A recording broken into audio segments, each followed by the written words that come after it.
Sir Janasena గురించి ఒక 2 నిమిషాలు మాట్లాడుకుందాం. దాదాపు 21 నెలలైంది అధికారంలోకి వచ్చి. సరే రకరకాల హామీలు చెప్పారు. హామీలు మొత్తం పక్కన పెట్టేసిన అది వేరే విషయం. కానీ పదే పదే ఆయన కులానికి మతానికి అతీతం అని చెప్పినప్పటికీ కూడా కాపు కులాన్ని ఆయన టార్గెట్ చేశారు. కాపు కులానికి రిప్రజెంటేటివ్గా ఆయన చెప్పుకున్నారు. దాని నుంచి ఓట్లు సంపాదించినప్పుడు అధికారంలోకి వచ్చారు. కానీ అధికారంలోకి వచ్చిన తర్వాత గతంలో చెప్పిన కాపు కార్పొరేషన్ కానీ, కాపుల్ని బీసీలో చేర్చే అంశం కానీ, కాపులపై జరుగుతున్న దాడులు కానీ వరుసపెట్టి మనకి చూస్తే కోట వినూత అంశం ఒకటి తెరపైకి వచ్చింది, అరవ శ్రీధర్ ఒకటి తెరపైకి వచ్చింది, తర్వాత కిరణ్ రాయలు ఒక అతను తెరపైకి వచ్చాడు, అంతకుముందు జానీ మాస్టర్ ఒక అతను తెరపైకి వచ్చాడు. ఇలా వరుసగా జనసేన వాళ్ళకి సంబంధించిన వాళ్ళే ఇట్లా బయటికి రావటం, కాపుల్ని పూర్తిగా పక్కన పెట్టేయటం, ఇదంతా కూడా వెనకాల నుంచి టీడీపీ వాళ్ళు కావచ్చు, కొంతమంది పెద్దలు జనసేనని కిల్ చేయడానికి నడిపిస్తున్న ఒక కుట్రగా చెప్తున్నారు కొంతమంది. ఏమంటారు మీరు దీన్ని? అంటే ఇప్పుడు వాళ్ళిద్దరూ పొత్తులో ఉన్నారు సార్.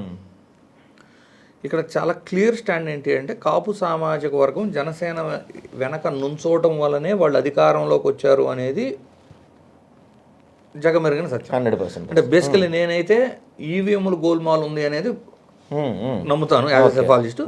ఒకవేళ సరే ఈవీఎంలు పక్కన పెట్టి అధికారం నిజంగా వచ్చింది అనుకుంటే కాపుల వలన వచ్చింది అనేది అది చాలా క్లియర్ స్టాండ్.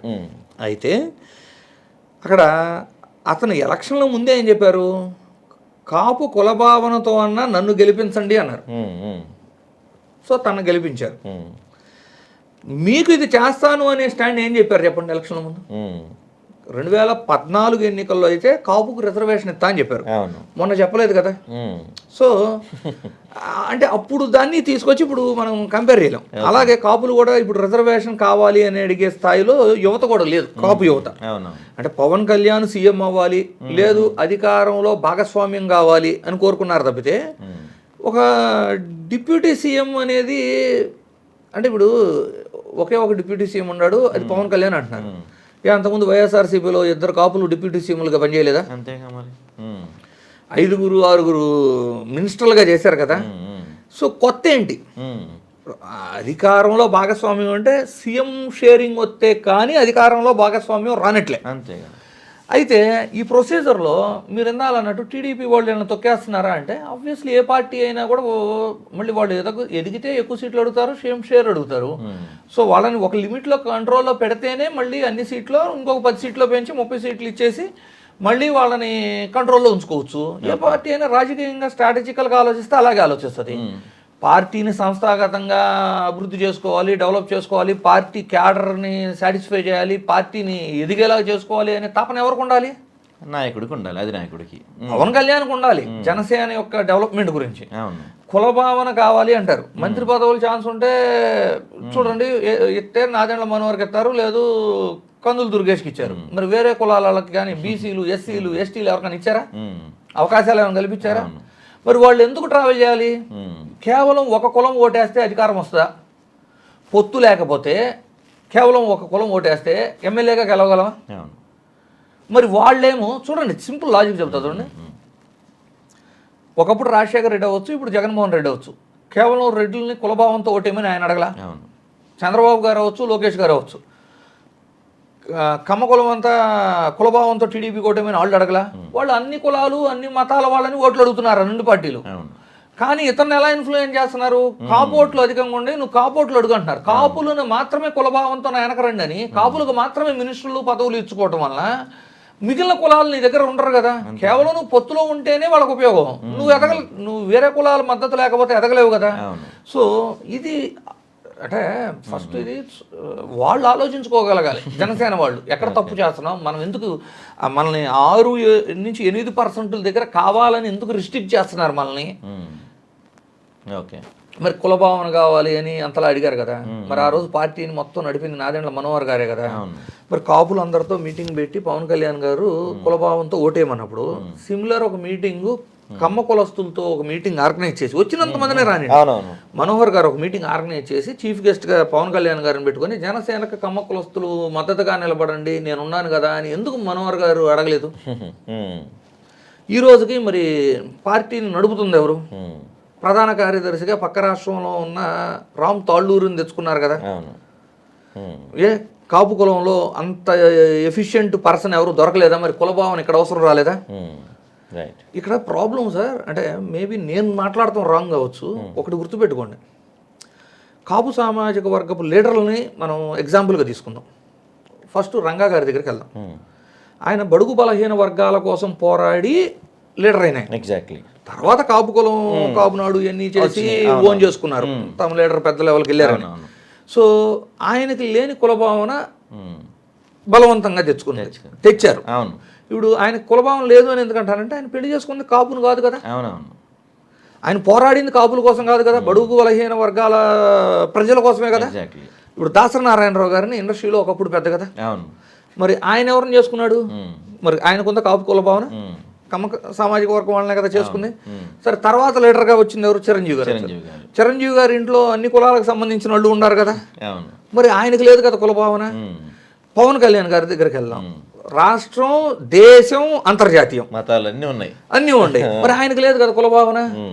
అంటే ఇక్కడ ప్రాబ్లం ఎక్కడ వస్తుందంటే కాపు కుల భావన మీకు ఉండాలంటున్నారు కానీ నాయకుడికి లేకుండా పోతుంది. ఎగ్జాక్ట్లీ. నాయకుడికి కూడా భావన ఉంటే నిజంగా రాజకీయంగా మనం అధికారంలో భాగస్వామ్యం కావాలి అంటే మిగిలిన కులాలను కలుపుకొని వెళ్ళాలి, మనకు ఓట్లు అన్ని వర్గాల నుంచి రావాలి, పార్టీ ఎదగాలి, పార్టీని సంస్థాగతంగా బలోపేతం చేసుకోవాలి అనే దృక్పథం నాయకుడికి వచ్చింది. ఫస్ట్ నాయకుడికి కులభావం లేదు, నాయకుడు గెలవడం కోసం కింద వాళ్ళకి మాత్రమే కులభావన కావాలి అన్నప్పుడు ఇలాంటి ఇన్సిడెంట్స్ చూస్తాం మనం. రైట్. సరే ఫైనల్గా అంటే 21 నెలలు అయింది వీళ్ళు అధికారంలోకి వచ్చి, పదే పదే ఏమంటారంటే ప్రతిపక్షం లేదు, జగన్మోహన్ రెడ్డి కేవలం ఒక ఎమ్మెల్యే మాత్రమే అని చెప్తూ ఉంటారు వాళ్ళు. కానీ వీళ్ళేమో 15 సంవత్సరాలు మేమే అధికారంలో ఉంటామని చెప్తూ ఉంటారు.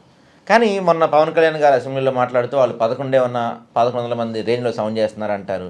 లేకపోతే ఆ మనిషి జగన్మోహన్ రెడ్డి గారి వ్యక్తిగత దోషణలు కావచ్చు, ఆయన ఇమేజ్ డ్యామేజ్ చేసే అంశాలు కావచ్చు, ఆ పార్టీని పూర్తిగా వాళ్ళలో కూడా ఒక నాయకుడు ఆయన ఓడిపోయాడంటే చనిపోలేదని చెప్పి గతంలో మాట్లాడిన పదాలు కావచ్చు, ఇవన్నీ అంటే వీళ్ళ మీద వీళ్ళకి నమ్మకం లేదా, లేకపోతే ఆ వ్యక్తి అంటే భయమా వీళ్ళకి?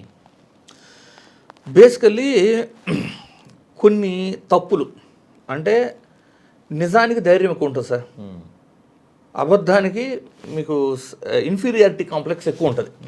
ఎక్కడ దొరికిపోతాము, అబద్ధం కదా చెప్పింది, అబద్ధం నిజం కాదు కదా. ఇప్పుడు నిజం చెప్పినట్టుగా ఏంటంటే 4 రోజులు పోయినా నిజం నిలకడగా బయటకు వస్తుంది. మనం చెప్పింది నిజం అయినప్పుడు ఎన్ని విమర్శలు వచ్చినా మనం భయపడాల్సిన అవసరం ఉండదు. ఇప్పుడు జగన్మోహన్ రెడ్డి గారు ఒక ప్రెస్ మీట్ పెడితే with facts with numbers stats పట్టుకొని మాట్లాడతారు. ఆయన మాట్లాడే ఇంటర్వ్యూ మీద ఎవరు కౌంటర్ ఎవరు, ఎందుకు ఎవరు, ఇది నిజం. కానీ వాళ్ళు ఏం చేస్తున్నారు, అబద్ధాలని గోబెల్స్గా ప్రచారంలోకి తీసుకొస్తారు, వేగ్గా చెప్పేసి ఎప్పుడైతే బౌన్స్ బ్యాక్ అవుతున్నాయో ఆ ఇన్ఫీరియారిటీ కాంప్లెక్స్ అభద్రతా భావం ఎక్కువైపోయిన తర్వాత వచ్చే డిఫెన్సివ్ మాటలు. మొదటి రోజు ఇలా మాట్లాడరు కదా, అయోధ్యకు లడ్లు పోయినాయి అంటారు, గుడి మెట్లు కడిగేస్తారు, అంటే వైష్ణవానికి శైవానికి తేడా తెలియకుండా సనాతన ధర్మం ఎత్తేస్తారు.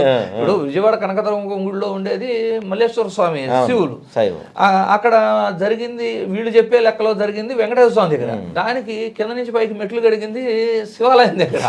సో వైష్ణవానికి శైవానికి తేడా తెలియని సనాతన వాదులు అవ్వచ్చు, అంటే నిజం కాదు కదా, సడన్గా చేసిన వేషాలు చెప్పిన గోబెల్స్ వలన అభద్రతా భావం అవి ఎప్పుడైతే ఒక్కొక్కటి బయటకు నిజాలు వస్తున్నాయో అప్పుడు వచ్చిన స్టేట్మెంట్ అది. 11 మంది 1100 కనపడుతున్నారు. కానీ మీరు బాగా గుర్తుపెట్టుకోండి సార్, ఆంధ్రప్రదేశ్లో అభివృద్ధిని చూసి ప్రజలు ఓటేరు, కులాలు ఎమోషన్ సార్, ఈ రెండింటిని ఎవరు హ్యాండిల్ చేయగలిగితే వాళ్ళకు ఓట్లు పడతాయి. నేను ద బెస్ట్ ఎగ్జాంపుల్స్ చూద్దాం. జగన్మోహన్ రెడ్డి గారు 17 మెడికల్ కాలేజీలు కట్టడం ప్రారంభించారు, అంటే 17 అసెంబ్లీలు. ఆ 17 అసెంబ్లీలు ఆడడానికి గెలిచారా? 10 షిప్పింగ్ హార్బర్లు స్టార్ట్ అయినాయి, అట్లా ఆడడానికి గెలిచారా? పోర్టులు డెవలప్మెంట్ అవుతున్నాయి, ఆడమని గెలిచారా? రాజధానుల కింద వైజాగ్ని కర్నూలుని అన్నారు, ఆ 2 చోట్ల ఏమైనా గెలిచారా? మీకు అర్థమవుతుంది కదా. సో టీడీపీ కూడా తీసుకోండి, 2019లో అమరావతి రాజధాని అన్నారు, అమరావతి ప్రాంతంలో ఒక్క ఎమ్మెల్యే సీట్ గెలవగలిగారా? సో ఆంధ్రప్రదేశ్ ప్రజలు అభివృద్ధి పేరుకి మేము హైలీ ఎడ్యుకేటెడ్, మాకు అభివృద్ధిని చూసే ఓటేస్తామని చెప్పుకుంటారు, కానీ వాళ్ళు అభివృద్ధిని చూడరు. కేవలం వాళ్ళు చూసేది ఏంటంటే కులము, 2 ఎమోషన్. ఆ రోజుకి ఎవరు ఎమోషనల్గా కనెక్ట్ అవుతారు అనేది ఇంపార్టెంట్. సో దాన్ని ఎవరు బాగా వర్క్ చేసుకొని ప్రజలను ఆకర్షించుకోగలుగుతారు అనేది wait and see. Right. Thank you sir.